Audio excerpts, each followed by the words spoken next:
dia a todos, mais uma vez.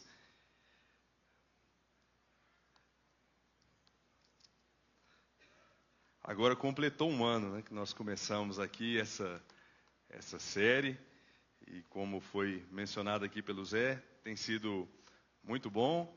Nós vemos que os problemas só mudam de endereço, né, independente da época, independente da realidade que as nossas igrejas estão enfrentando, sempre teremos desafios semelhantes, pecados semelhantes, negligências semelhantes também, e por isso essas cartas são mais atuais do que nunca, por mais que foram escritas há muitos anos atrás. Mesmo assim, elas continuam nos abençoando e aquecendo o nosso coração de alguma maneira.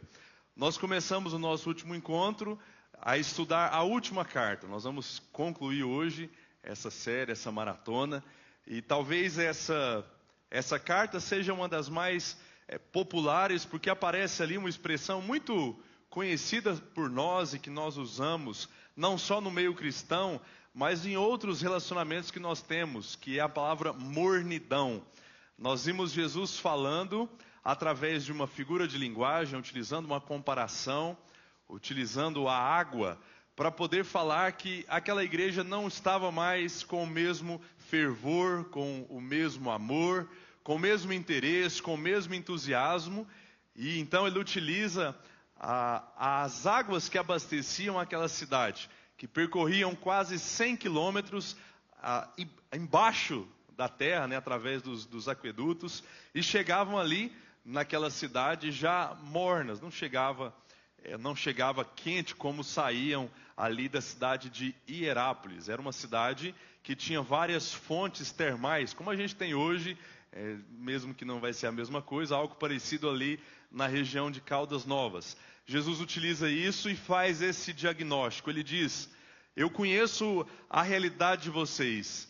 Vocês até aparentam talvez estar quentes, motivados, fortes, firmes, mas no final das contas vocês estão mornos. E assim como o Alessandro e a Francisca puderam saborear aquele belo copo de água morna, não é muito gostoso, não nos hidrata, não sacia nossa sede. Pelo contrário, se nós tomarmos uma quantidade grande, o que vai acontecer é que nós podemos chegar a vomitar de tão desagradável, de tão desconfortável que é ter contato com água morna. E Jesus diz: por causa desse estilo de vida de vocês, eu estou pronto para lançar vocês fora. Eu estou a quase vomitar vocês por conta dessa realidade. E nós começamos então a pensar sobre alguns motivos, procurando respostas. Por que uma igreja chega nesse patamar? Por que ela abandona a temperatura correta, aquela quente, e de pouco a pouco ela vai abaixando a intensidade, vai abaixando o ritmo, até chegar nesse estágio de mornidão? E a primeira resposta que nós ouvimos aqui tem a ver com o dinheiro. Olha só que coisa curiosa. O dinheiro, que nós sabemos que pode nos ajudar, que pode ser um ótimo servo nosso, que pode nos ajudar a conquistar os nossos projetos, os nossos sonhos, ele pode passar por um quadro de inimigo nosso, ele pode passar a nos prejudicar quando nós olhamos para a nossa conta corrente, para o dinheiro que tem no nosso bolso, olhamos para o nosso patrimônio e pensamos assim: poxa, eu tenho tudo que preciso, eu não preciso de alguma coisa, alguma pessoa, algum ser para poder me ajudar. Eu sou autossuficiente, o meu dinheiro é a minha proteção, o meu dinheiro é a minha saúde, o meu dinheiro é a minha segurança. E aquela igreja, por conta de alguns motivos, estava enfrentando esse tipo de pensamento. Eles estavam pensando que eram autossuficientes e não precisavam mais de Jesus. Olha o que eles diziam: somos ricos, estamos bem de vida e não precisamos de mais nada. A gente não precisa tanto assim de Jesus. Olhe só para a nossa boa condição financeira. E nós vimos que aquela cidade realmente era muito rica. E destacamos aqui algumas exclusividades de produtos que eles tinham ali. A foto não ajuda muito, mas isso aqui é uma lã negra, que era uma um produto que existia ali naquela cidade e eles comercializavam isso por um bom preço. Isso era um dos motivos que faziam com que eles fossem extremamente prósperos. Eles tinham também uma espécie de colírio que eles vendiam, era um pó que eles utilizavam, era algo para aquela época bem avançado e que ajudava as pessoas com problema de visão. Tinha uma pomada que ajudava na audição e eles comercializavam isso aí, era mais um motivo que justificava a riqueza deles. E tinha, como a gente sabe, a medicina é sempre próspera, né, em qualquer lugar, seja ali em Laodiceia, seja no Brasil, seja no Paraguai, em qualquer lugar. Isso é algo que conduz uma cidade, uma pessoa à prosperidade. Eles tinham ali uma escola de medicina e por isso tantos itens relacionados à saúde. Esse foi o primeiro motivo, a primeira razão, a primeira causa que levou aquela igreja a entrar nesse estado de mornidão. Eles ficaram apáticos, ficaram estagnados, ficaram indiferentes a Jesus e por isso foram advertidos. E para sintetizarmos o que Jesus está dizendo, a primeira denúncia que ele faz é: vocês podem até ter tesouros na terra, vocês podem ser prósperos aí, mas existe uma coisa que eu preciso compartilhar com vocês: no céu vocês são pobres, aqui vocês não têm tesouros, aqui vocês estão pobres, sem riquezas e vocês precisam mudar esse cenário. Essa é a primeira afirmação que nós vemos aqui, que justifica aquele estágio de mornidão que aquela igreja estava enfrentando. Antes da gente fazer a leitura novamente, um dos indicadores de que nós não estamos vivendo em mornidão é o que está acontecendo aqui. Certamente todos os que estão aqui nessa manhã estão dando esse sinal, né, de um bom estado de saúde, por estarem interessados. A gente está todo mundo cansado, eu tenho certeza. A gente queria dormir a manhã inteira, mas vocês priorizaram estar aqui, separaram esse tempo para mais uma vez terem contato com a palavra de Deus. Isso muito nos alegra. Com certeza, isso é um sinal de que cada um dos irmãos estão bem, estão saudáveis e longe da mornidão. Amém? Vamos ler mais uma vez Apocalipse capítulo 3. Essa vai ser a nossa última leitura. Vamos ler toda a carta mais uma vez. Verso 14. Ao anjo da igreja em Laodiceia escreva: essas coisas diz o Amém, a testemunha fiel e verdadeira, o princípio da criação de Deus. Jesus está dizendo: conheço as obras que você realiza e sei que você nem é frio e nem é quente. Quem dera fosse frio ou quente. Assim, porque você é morno e não é nem quente nem frio, estou a ponto de vomitá-lo da minha boca. Você diz: sou rico, estou bem de vida e não preciso de nada.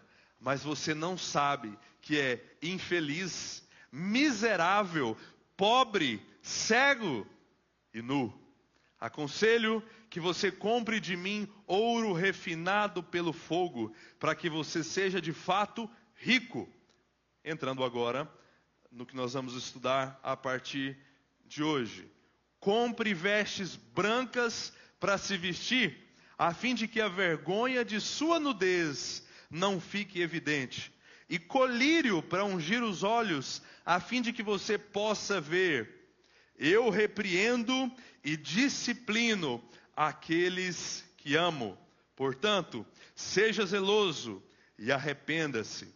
Eis que estou à porta e bato. Se alguém ouvir a minha voz e abrir a porta, entrarei em sua casa e cearei com ele e ele comigo. Ao vencedor, darei o direito de sentar-se comigo no meu trono, assim como também eu venci e me sentei com meu Pai no seu trono. Quem tem ouvidos, ouça o que o Espírito diz às igrejas. Que Deus mais uma vez nos ajude nessa manhã. Amém?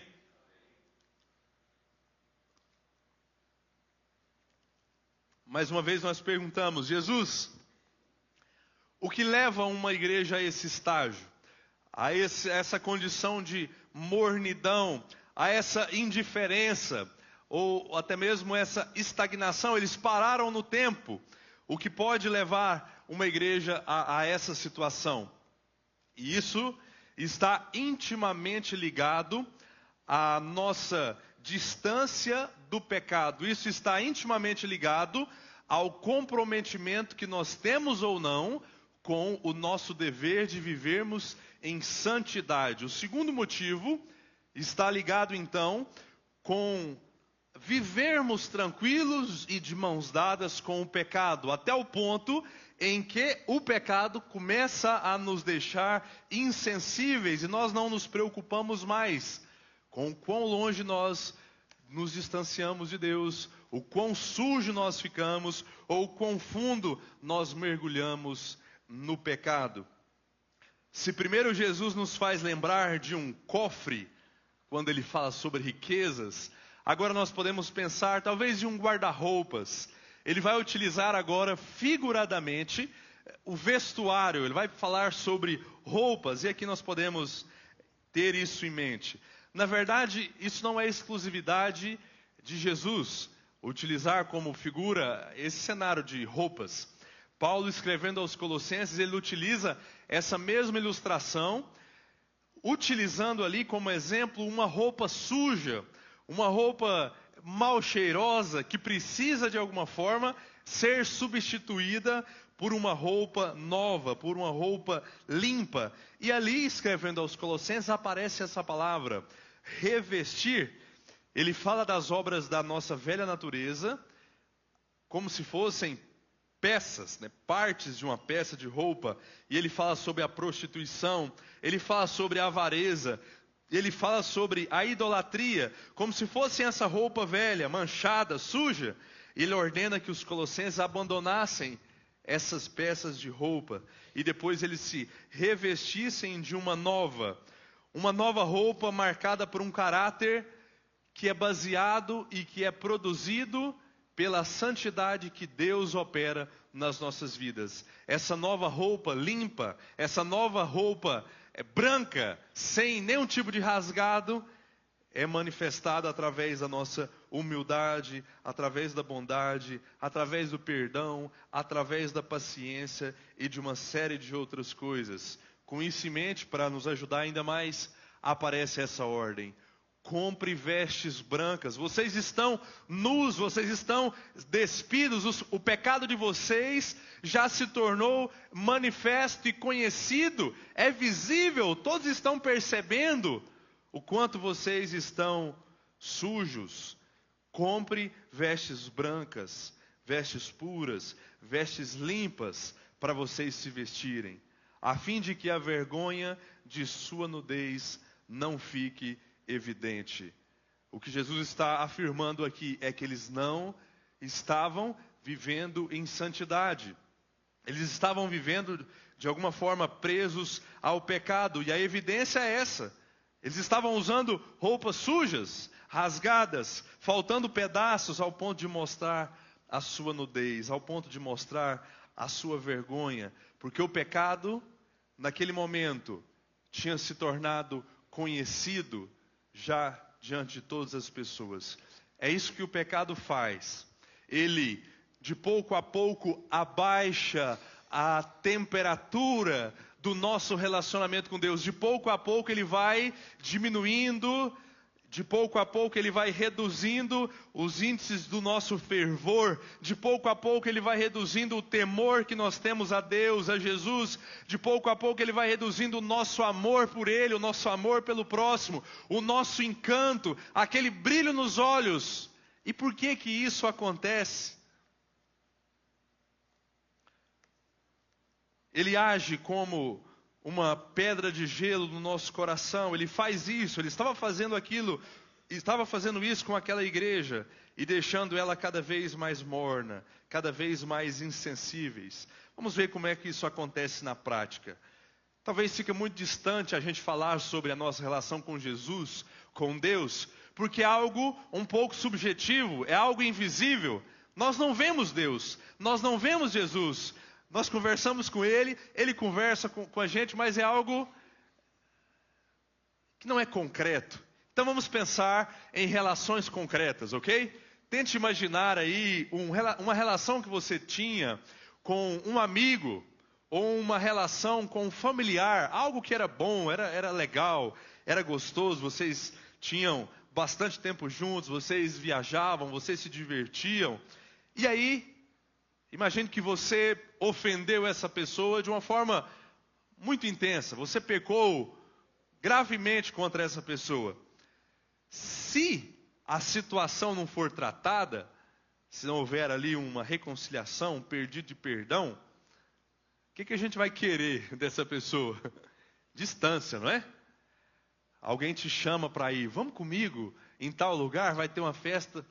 Aí a gente pergunta baixinho assim, quem que vai estar lá? O fulano vai estar lá? Não, aí eu vou estar agradecendo demais, mas hoje eu não vou estar podendo. Obrigado por você ter lembrado de mim, mas eu não vou não.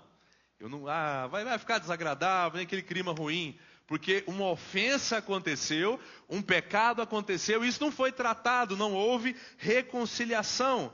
E aí quase sempre, talvez anos de amizade, ou anos de um bom relacionamento, um relacionamento quente, verdadeiro, se perde. A intensidade vai diminuindo, chegando até o ponto de não existir mais aquela relação, porque não tem mais diálogo, não tem mais tempo juntos, não tem mais programações que são feitas em conjunto, não existe mais aproximação.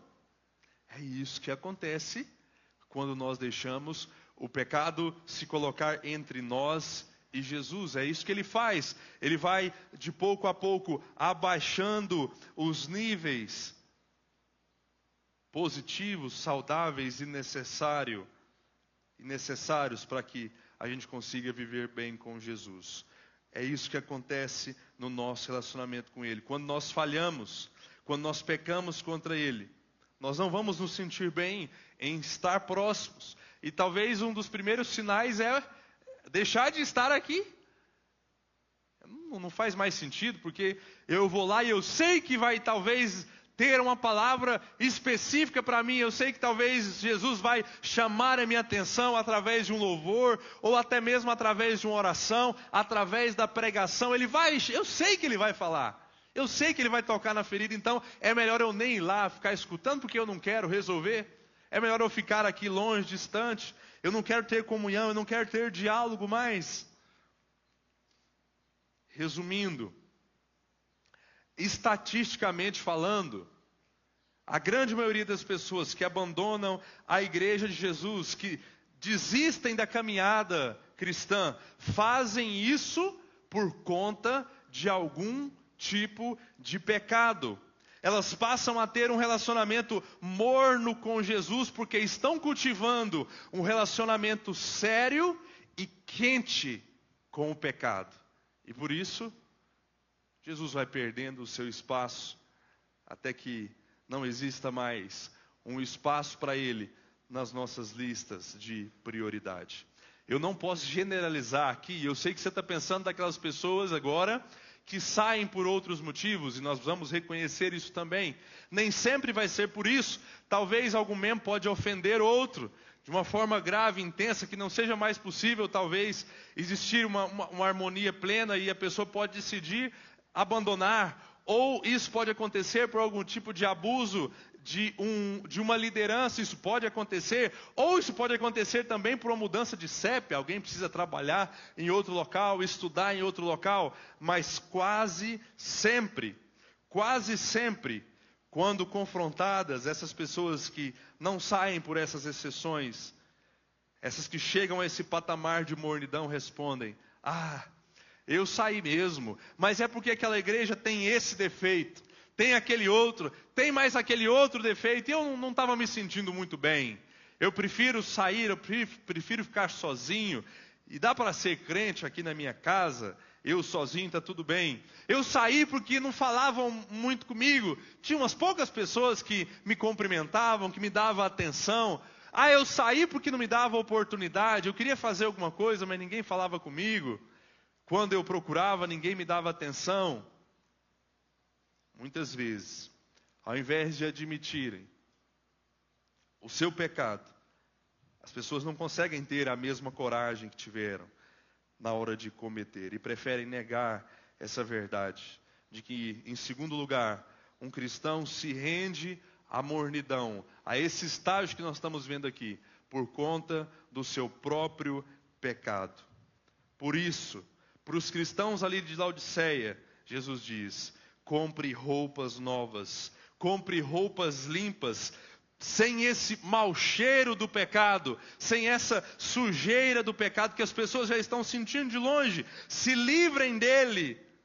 Vocês se acomodaram, então vocês terão novamente um relacionamento na temperatura certa comigo. Talvez uma situação que muitas vezes nós temos que enfrentar é quando a gente vai comprar roupa e você pega uma peça ali, às vezes o negócio está largo, né? Está sobrando ali bastante. Ou é um modelo que não ficou bom para você, é uma cor que não combinou, tá feio pra caramba, mas o vendedor olha e fala: nossa, sua cara, hein? Ficou bonito demais. Seu número, você tem que levar. Às vezes nós acreditamos nessa mentira, quando é o pecado que está no trocador com a gente. E ele coloca uma roupa bem feia, bem rasgada, bem suja, bem fedida. E ele diz: está lindo em você. Você está um arraso. Olha só como isso combina. Olha só como isso vai te deixar feliz. Olha só como isso vai te deixar popular. Olha só como isso vai te dar prazer. Ah, mas tá, eu estou sujo, eu estou fedendo. Onde eu encosto eu deixo uma sujeira. Não, mas você está ótimo. Muitas vezes nós temos acreditado nessa mentira, meus irmãos. E por isso Jesus está encorajando aquela igreja a buscar a santidade, a buscar a pureza. Nós não podemos nos deixar enganar. O pecado não é bonito. O pecado não fica bem em nós. Pelo contrário, ele é feio. Ele fica mal, ele nos machuca. Ele machuca as pessoas que estão ao nosso redor. E ele nos leva a esse estágio de mornidão. Esse é o segundo motivo que nós vemos até aqui. Por que uma igreja chega a esse estágio de Jesus? Por causa do dinheiro. Quando ela se considera autossuficiente, quando ela fica soberba, quando ela fica arrogante. E por isso que muitas vezes Deus não nos dá condições de prosperar, porque Ele conhece o nosso coração. Mas em segundo lugar, uma igreja chega a esse estágio de mornidão, quando ela se rende ao pecado e começa a ficar cada vez mais insensível. E por último, são apenas 3 respostas, 3 motivos. Quando nós perguntamos mais uma vez: Jesus, eu não quero viver assim, não quero ficar assim, não quero que a minha igreja viva essa realidade. Do que é que nós temos que fugir? Ele agora menciona a nossa visão, o nosso olhar. E ele responde: quando a visão de uma igreja não está saudável, ela vai caminhar à mornidão. Ele diz: comprem colírio. Vocês precisam de medicamento, vocês precisam de cura para os olhos de vocês. Ele utiliza essa última ilustração, mais uma vez, são metáforas, são analogias. Ninguém estava usando óculos ali, fisicamente, literalmente, mas era uma cegueira espiritual. Eles não estavam conseguindo enxergar essa realidade que nós já falamos até aqui. E por isso Jesus os constrange a procurarem resolver esse problema. Comprem colírio para que vocês passem nos olhos de vocês e então vocês possam ver. Porque em terceiro lugar, ele faz a última declaração: vocês só enxergam as coisas materiais, vocês só pensam em coisas terrenas, vocês não refletem sobre a eternidade, vocês não pensam no futuro, mas somente em coisas visíveis, em coisas palpáveis, em coisas terrenas. Então comprem colírio para que vocês tenham essa deficiência resolvida.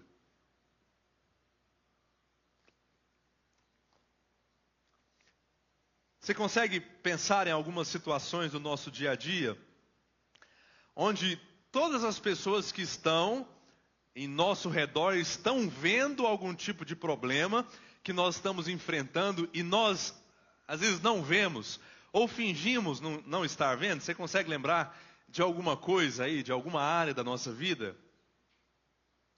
Saúde. Muitas vezes, né, a esposa já avisou, ó, isso não é normal. Essa coceira ou essa dor, essa mancha, você não está bem. Você precisa procurar algum tipo de auxílio. Às vezes o corpo também está dando sinais claros, ele está gritando de que não está bem, de que existe um problema, mas nós negligenciamos os alertas das pessoas, os alertas do nosso corpo. Está todo mundo vendo, mas a gente está tranquilo, não preocupa. Relacionamentos, principalmente na juventude, mas isso acontece com todo mundo. Um novo relacionamento de amizade ou relacionamento conjugal é iniciado e às vezes todo mundo está vendo que a relação é tóxica, que a pessoa é uma má influência, que vai corromper o caráter, vai te fazer com que você desvie, mas às vezes a gente só foca nas coisas boas. Nossa, mas ele é tão legal, ela é tão gentil, ele é tão bonito, olha o que ele faz, ele me carrega, ele abre a porta para mim, olha só. E está todo mundo vendo que aquele negócio ali é problema. Ou às vezes, questões financeiras. A gente vai gastando, tendo uma vida desenfreada, viajando para todo lugar, comprando roupa nova todo mês, comendo só nos melhores lugares e uma série de outras coisas, até que chega um ponto que não tem mais de onde tirar recursos e talvez todo mundo está vendo que nós estamos afundando, que algo precisa ser feito para frear esse problema, mas nós não conseguimos ver. Estamos cegos, estamos presos naquele cenário, naquele estilo de vida e não conseguimos perceber. Assim estavam vivendo os cristãos da igreja de Laodiceia. Eles não conseguiam ver aquela situação embaraçosa que eles estavam enfrentando. Isso porque eles pensavam só em coisas terrenas. Eu queria que você prestasse atenção nessa parte. É uma parte especial, uma parte muito importante. Eles só olhavam para a terra, só pensavam em coisas terrenas. Então, já que eles estavam prosperando, como nós vimos aqui, vendendo muita lã negra, vendendo muito pó para os olhos, muita pomada, chegando cada vez mais alunos na escola de medicina, estavam muito ricos. Como eles só pensavam nessas coisas, se eles estavam cada vez mais ricos, estava tudo bem. Porque à medida que vão passando os dias, eu tenho cada vez mais dinheiro, eu prospero cada vez mais, então está tudo bem, não existe problema. Na verdade, essa visão deficiente e doente é fruto da interpretação errada de como Deus lida com a sua igreja, com o seu povo hoje. Muitos olham para o relacionamento de Deus com Israel no Antigo Testamento, onde Deus disse, com todas as letras, onde ele disse literalmente que se eles fossem obedientes, que se eles fossem fiéis a Deus, eles iriam prosperar financeiramente mesmo. Eles iriam conquistar cada vez mais territórios, a lavoura deles ia produzir grãos cada vez maiores, eles iam ficar poderosos. Eles, literalmente, se obedecessem, iriam prosperar. E aí, os laodicenses e também muitas pessoas hoje aplicam essa mesma dinâmica, essa mesma forma com que Deus se relacionava com Israel naquele tempo a nós hoje. E isso é um erro. É um erro porque existe uma distinção. Israel tem o seu papel, tem um tipo de contrato com Deus e a igreja tem o seu papel, o seu espaço e uma nova forma de se relacionar. E nós não vamos encontrar para a igreja, não vamos encontrar nada, nenhum tipo de incentivo, nenhum tipo de promessa financeira relacionada à nossa obediência, como acontecia naquele tempo. E além disso, a gente tem grandes exemplos de servos de Deus que foram fiéis, servos pertencentes à igreja, que foram fiéis até o fim, obedientes, mas viveram vidas miseráveis, financeiramente falando. Então, por não entenderem isso, eles pensavam que a sua prosperidade era, no final das contas, uma grande bênção de Deus. E Deus estava extremamente feliz com eles, independente da forma que eles estavam vivendo, porque só pensavam em coisas terrenas. Era assim que eles entendiam. Por isso Jesus ordena que eles procurassem, em meio àquela situação, uma forma de cura para os seus olhos, para que eles enxergassem corretamente a sua condição espiritual. Era como se eles dissessem: abram os olhos, vocês precisam enxergar o que está acontecendo. Quem já assistiu pelo menos algum episódio de Todo Mundo Odeia o Chris, aquela série de humor, é engraçado, tem algumas lições muito bacanas para a gente, mas um episódio me veio à mente quando eu estava colocando no esboço a mensagem. Julius, o camarada com as compras que ele tinha acabado de fazer, é um homem que sempre teve 2 empregos. Trabalhava demais, muito seguro, avarento mesmo. Ele contava os centavinhos. Ele recebeu uma oportunidade de um novo emprego. Ele não precisaria mais trabalhar de dia e de noite, praticamente, nos 2 empregos, para conseguir sustentar a sua família. Um emprego só seria suficiente, porque ele ia ganhar uma quantia bem maior. Ele chega todo feliz, contando para a sua família, dizendo assim: agora o papai vai ter mais tempo com vocês, agora a gente vai poder ir no parque, vou poder comprar o chocolate que a esposa gosta, vai ser bom demais. Só que esse serviço tinha um problema. Tinha uma especificidade que fez com que aquele plano fosse por água abaixo. Eu não sei se você consegue ver, mas a esposa dele chegou ao ponto de emplastificar todos os móveis da casa. Por quê? O serviço dele era mexer com peixe. E eles não estavam aguentando o mau cheiro. Era algo terrível e sempre ele é recebido com: chega para lá, está um cheiro de podre, isso é terrível. Então, aquele homem, por conta de ficar o dia todo ali, ele não sentia, ele não percebia. Ele não enxergava essa situação.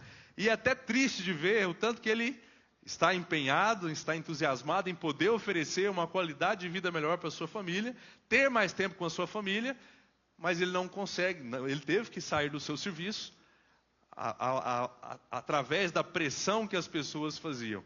Todos percebiam, todos sentiam de longe o cheiro, mas ele estava acostumado. Ele ficava ali o dia todo e aquilo não incomodava mais. Ele não conseguia ver aquele problema, que era um grande problema. Tudo que ele encostava ficava com cheiro de peixe. As suas roupas ficavam com cheiro de peixe. A comida ficava com esse cheiro. Então esse homem, graças à sua família, graças aos alertas da sua família, pôde perceber o problema que ele estava levando para o seu lar e que seria melhor eles terem menos dinheiro, viver uma vida mais difícil, mas poder chegar perto um do outro, poder abraçar um ao outro, depois que aquele homem saísse daquele serviço. O que acontece é isso, irmãos, nós às vezes nos acostumamos com o mau cheiro do pecado, com os efeitos colaterais, nós não conseguimos perceber, porque estamos sendo vítimas de uma espécie de cegueira. Por mais que todas as pessoas ao nosso redor estejam percebendo, é como se estivesse uma venda nos nossos olhos que não nos deixa reconhecer o problema. E sempre que alguém vai nos confrontar, sempre que alguém vai nos alertar, nós ficamos nervosos, nós subimos o tom da nossa voz e dizemos: está tudo bem. Você deixa que eu cuide da minha vida, está tudo certo. Então, quando alguém, meus irmãos, quando alguém passar dessa etapa e por mais que não teve mudança nenhuma, ela chegar a dizer: eu consigo ver, eu reconheço. É muito triste, é vergonhoso, mas eu estou vendo que a minha condição não é nada bem. Eu estou conseguindo ver, estou conseguindo perceber o meu pecado. Isso já é meio caminho andado. Isso significa que essa pessoa, pela graça de Deus, conseguiu cura para os seus olhos espirituais e conseguiu ver o problema que está enfrentando. Jesus ordena que eles resolvessem isso, que eles abrissem os seus olhos, que eles comprassem colírio, buscassem cura, para que eles pudessem perceber. E após perceberem a sua condição, eles pudessem chegar ao último estágio, que é o que nós veremos agora em seguida. Depois desse diagnóstico, o que fazer com essa igreja? Se fôssemos nós, o dono dessa igreja, o que a gente ia fazer? Será que a gente se livraria dela, mandava fechar? Está todo mundo morno. Deus me livre, não aguento mais esse povo. Manda fechar. Aluga para um outro local. Tem muita empresa aí querendo um ponto bom como esse. O que nós faríamos? Será que Jesus desistiu daquela igreja? Não, ele não fez isso. E em último lugar, para nós terminarmos a nossa série, nós veremos como Jesus trata essa igreja.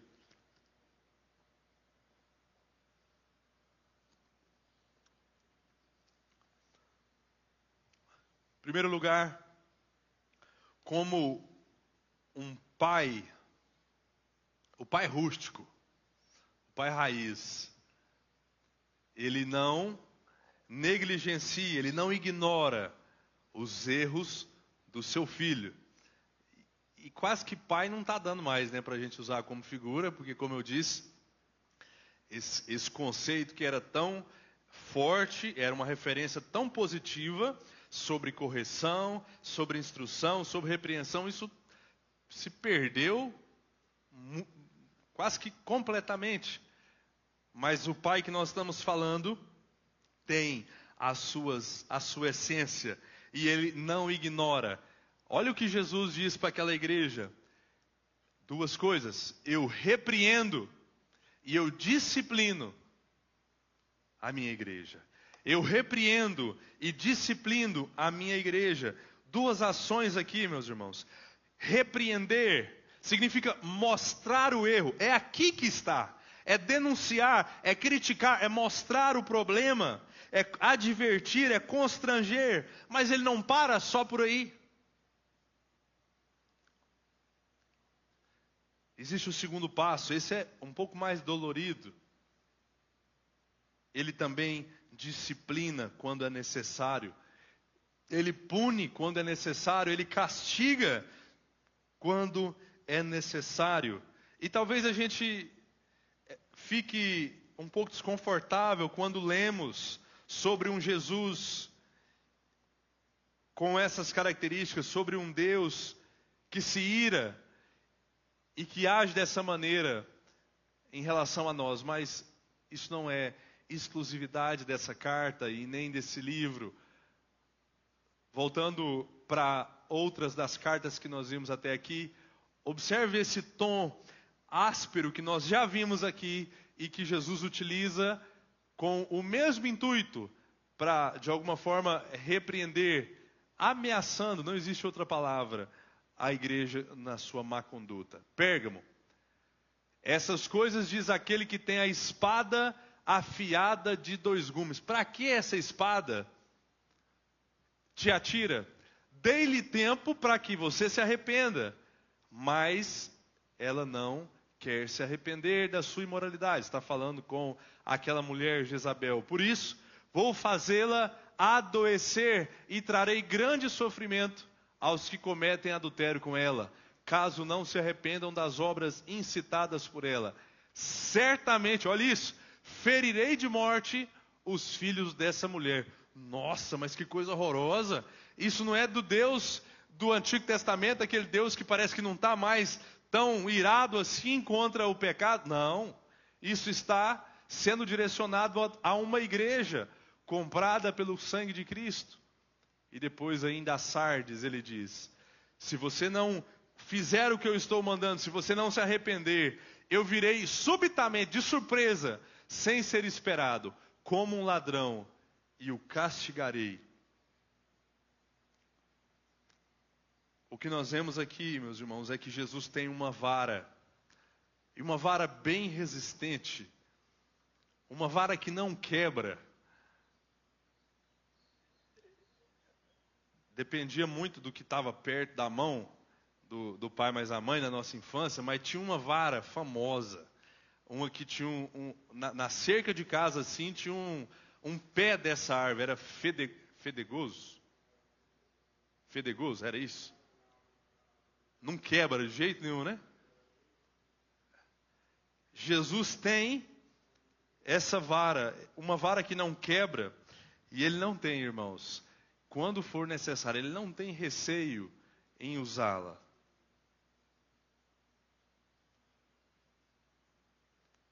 Meus irmãos, não compensa experimentarmos isso. Não compensa experimentarmos essa vara, porque ela dói, ela machuca, e muitas vezes ela nos quebra.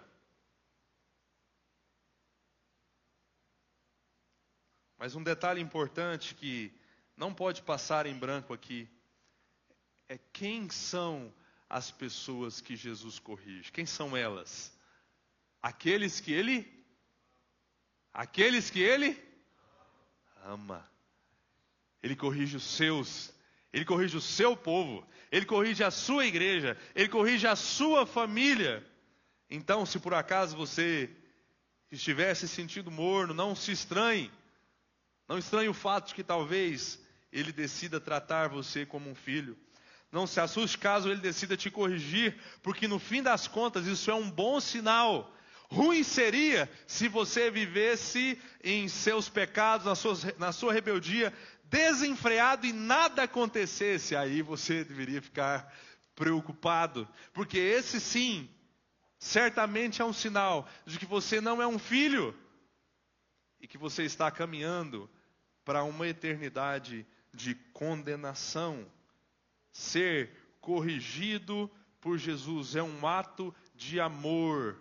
Por mais que doa demais e no momento que estamos apanhando nós não conseguimos fazer essa leitura, é um ato de amor. Isso ficou claro em todas as outras cartas, que esse tipo de abordagem foi escrita. Segundo lugar, será que ele corrige apenas por corrigir? Será que ele corrige porque ele sente prazer e é como se ele pegasse uma vara e dissesse assim: vem cá, porque eu estou doido para bater em alguém, eu acho bom demais. Se tem uma coisa que me deixa que me diverte é açoitar, castigar os meus filhos. Não. Ele tem um objetivo, ele tem um alvo. Por que ele faz isso? Como um pai, um verdadeiro pai, ele sempre visa a nossa restauração. Olha a conclusão que ele faz. Ele apresenta a sua credencial, ele diz: se for preciso eu vou corrigir, eu vou repreender, mas eu tenho um objetivo. Eu viso o arrependimento de vocês. Sejam zelosos, tenham bom senso, sejam inteligentes, arrependam-se, mudem esse estágio de vida que vocês estão vivendo, retornem à temperatura certa, abandonem a mornidão. E aqui nós temos um padrão de comportamento que não mudou desde o Antigo Testamento. Se eu falei sobre algo que não está mais em vigência, aqui existe algo que continua da mesma maneira. Desde antigamente, desde os primórdios, falando bonito, Deus, sempre que faz algum tipo de ameaça, algum tipo de aviso, dizendo que vai mandar enfermidades, dizendo que vai mandar algum tipo de catástrofe, dizendo que vai mandar algum tipo de fome, dizendo que vai mandar invasores, ele tem um alvo. E esse alvo é a nossa conversão. Esse alvo é a nossa mudança de atitudes. Esse alvo, como estamos vendo aqui, é o nosso arrependimento. Jesus não é masoquista, ele não nos pune, ele não nos castiga, ele não nos ameaça simplesmente porque ele tem satisfação em fazer isso, mas ele tem um objetivo e ele reforça essa intenção aqui, dizendo que o seu objetivo era a restauração daquela igreja, por mais que fosse necessário corrigi-la. Terceiro lugar, como um bom pai, Jesus busca por relacionamento. Jesus busca por comunhão. Olha o que diz no verso 20. Eis que estou à porta e bato. Se alguém ouvir a minha voz e abrir a porta, entrarei em casa e cearei com ele e ele comigo. Um versículo muito especial, um versículo solene, um versículo doce, um versículo que aquece o nosso coração, mesmo depois de ler coisas duras, coisas ruins. Isso acalma, isso cura o nosso coração. É muito importante fazer uma ressalva aqui, porque nós estamos numa escola bíblica, estamos, enquanto ouvimos uma pregação, tendo ao mesmo tempo, um treinamento sobre a forma que nós devemos interpretar a Bíblia. E esse texto, especialmente, é um texto que em muitas pregações, e eu já ouvi algumas delas, é utilizado no intuito de convidar um pecador ainda não arrependido, alguém que não é salvo, para ter acesso à salvação. E as pessoas leem esse texto e dizem assim: Jesus está doido para te salvar. Dê uma chance para Ele. Abra a porta do seu coração. Ele quer te dar o perdão. Ele quer te dar a salvação. Ele quer te dar o céu. Escute, Ele está batendo. Abra a porta. Aceite a salvação. Aceite o perdão dos seus pecados. Só que esse texto está sendo escrito, essa carta está sendo escrita para uma igreja formada por pessoas já salvas. São crentes, são pessoas que já tiveram seus pecados perdoados. Então, nós não podemos interpretar dessa maneira. Podemos usar outros textos semelhantes a esse, como o vinde a mim, todos que estáis cansados. Mas esse texto, especificamente esse, não tem esse objetivo. Jesus está falando com o seu povo, pessoas que já foram salvas. Então, o sentido é um só. O que ele quer? Ele quer estar junto com esse povo. Ele foi trancado de fora da igreja. Ele não era bem-vindo na sua própria igreja.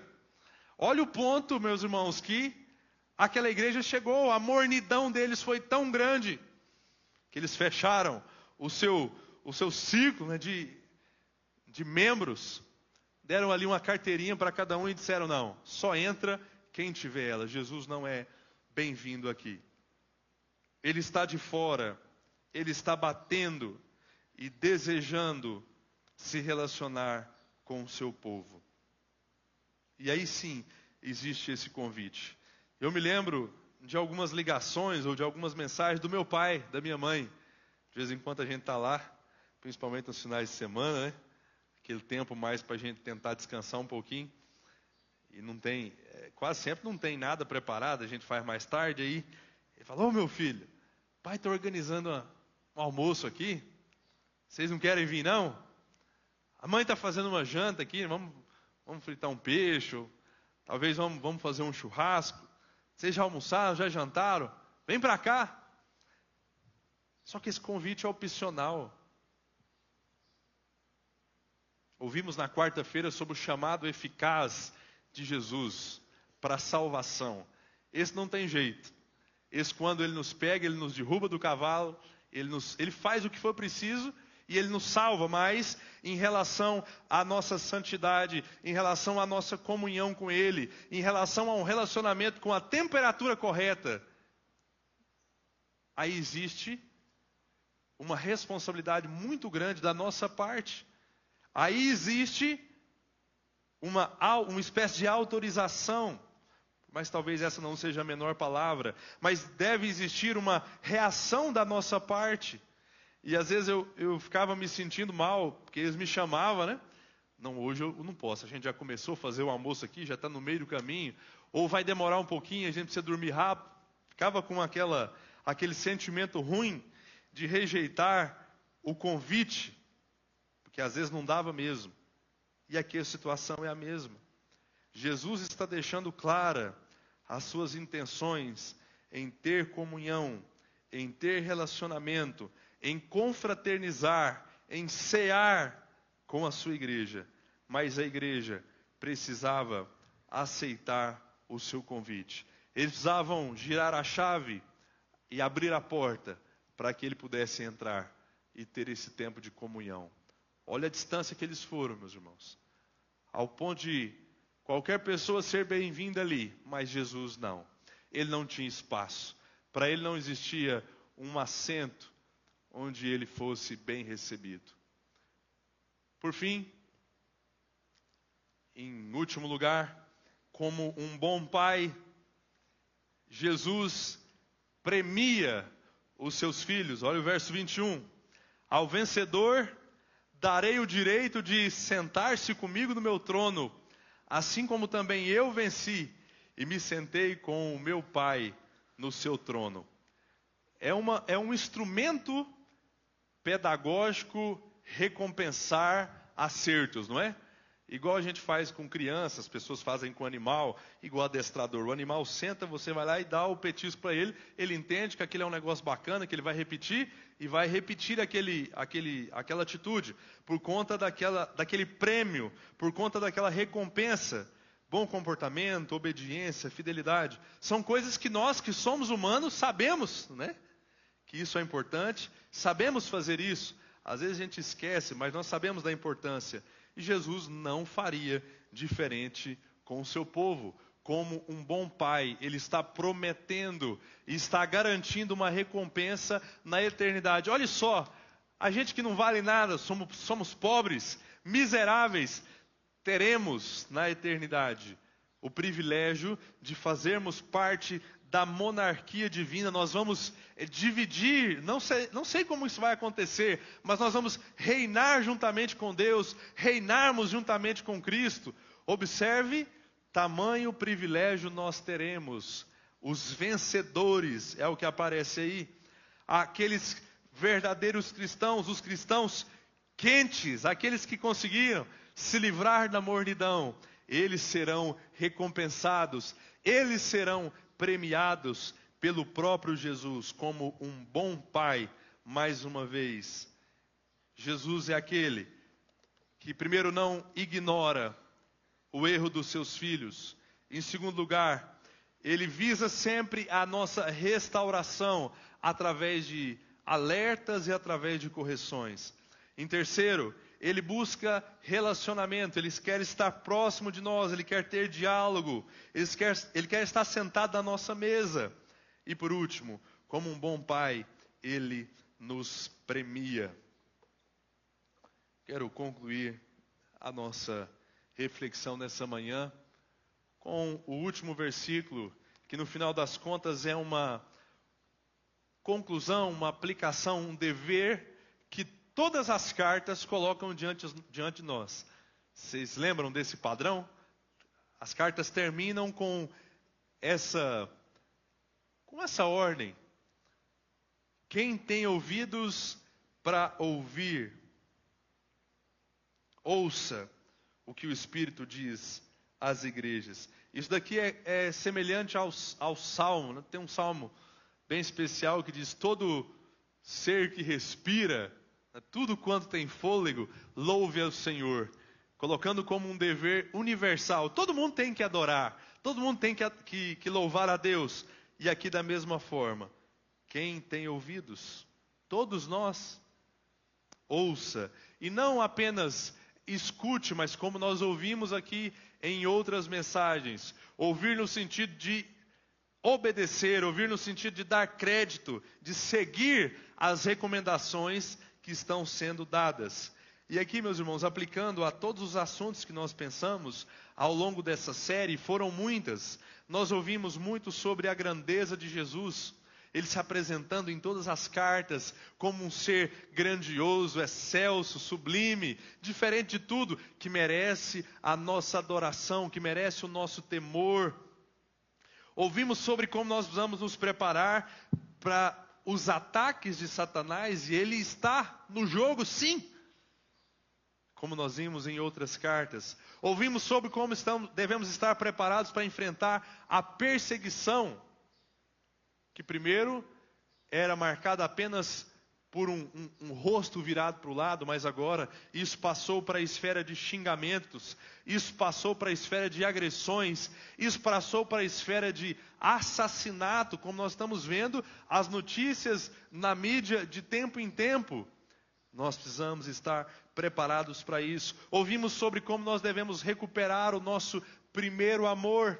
Ouvimos como nós podemos nos livrar da morte espiritual, lembrando da igreja de Sardes, onde eles estavam praticamente mortos. Ouvimos sobre alguns pecados como idolatria, ouvimos sobre imoralidade, ouvimos sobre a distorção, a corrupção da palavra de Deus, sobre falsos ensinos e várias outras coisas.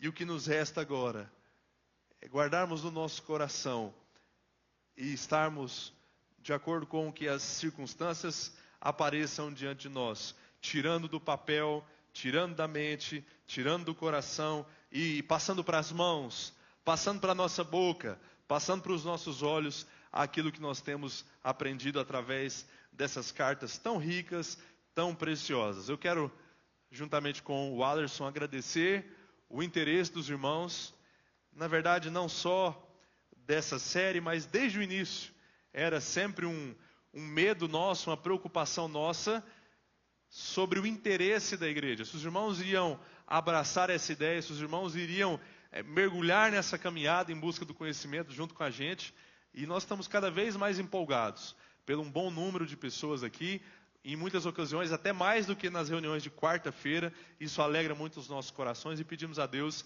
que mantenha todos que estão aqui e traga aqueles que ainda não abriram os olhos para ver o valor do estudo da palavra de Deus. Amém? Que Deus nos abençoe.